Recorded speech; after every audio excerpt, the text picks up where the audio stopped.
Hey everyone, welcome back. You ready to jump into another deep dive? Always excited to explore some new stuff. Right? So this time, we're taking a close look at the world of small businesses and entrepreneurs. Those folks who are out there building their dreams and really shaping the economy in ways we might not always realize. Yeah, absolutely. It's pretty fascinating when you dig into it. For sure. We got a bunch of really interesting sources on this, and one thing that's popping up everywhere is this idea that small businesses and entrepreneurs are like the unsung heroes of the global economy. They're driving innovation, creating jobs, and just generally making things happen. I'd say that's spot on. The sources really emphasize their crucial role in keeping things fresh and competitive. Definitely. But I think for a lot of us, when we think about business, our minds automatically go to those big corporations, right? The Sure. ones with all the money and influence. So what is it about small businesses that allows them to make such a big impact, Yeah.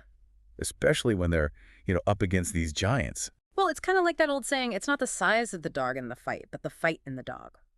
Small businesses and entrepreneurs, they're scrappy, they're adaptable, and they're not afraid to take risks. They're constantly looking for ways to do things differently. I see what you mean. They've got that hunger, that drive to prove themselves. Exactly. And they're often closer to their customers, so they have a better understanding of their needs and wants. Makes sense. They're more in touch with what's happening on the ground level. Totally. Think about it like Blockbuster.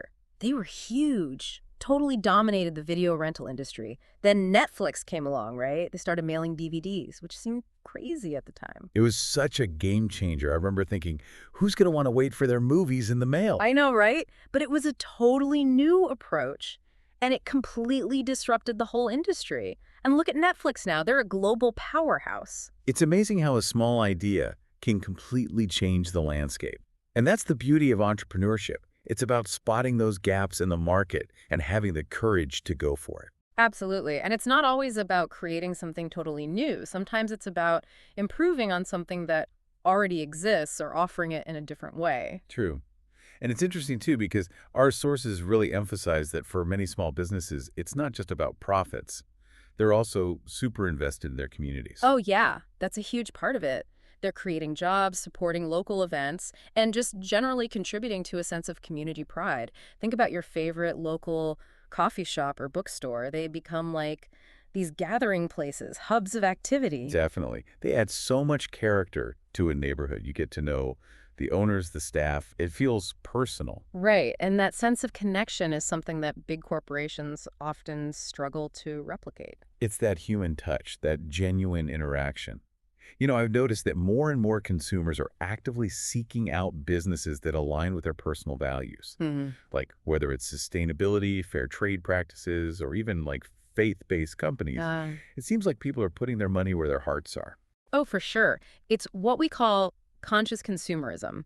People want to know where their products are coming from, how they're made, and what the company stands for. Yeah, it's about supporting businesses that reflect their own beliefs. And one of our sources highlights a really cool example of this. Divine Marketplace.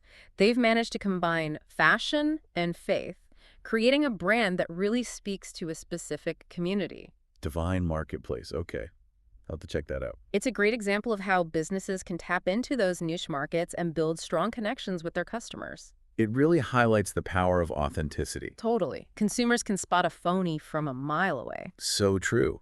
And speaking of consumers, one thing our sources really hammered home was this idea that every time we buy something from a small business, we're kind of casting a vote. What do you think about that? You know, it's really powerful when you think about it that way. Every purchase is a direct investment in that entrepreneur's vision. It's helping them grow and thrive.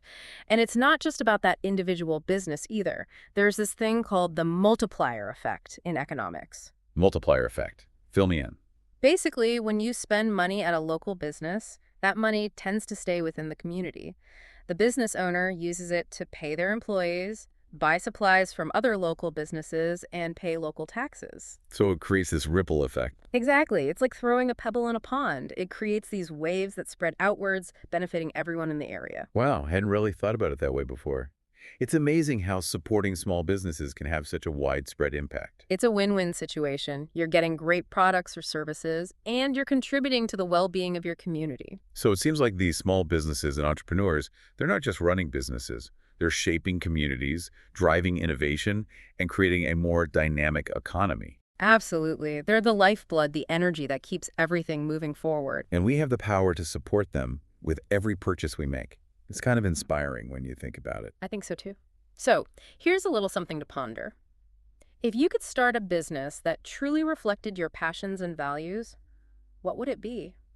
And what kind of impact would you hope to have on the world? That's a great question to leave everyone with. Thanks for diving into this with me. It was my pleasure. Always a good time. Until next time. See ya!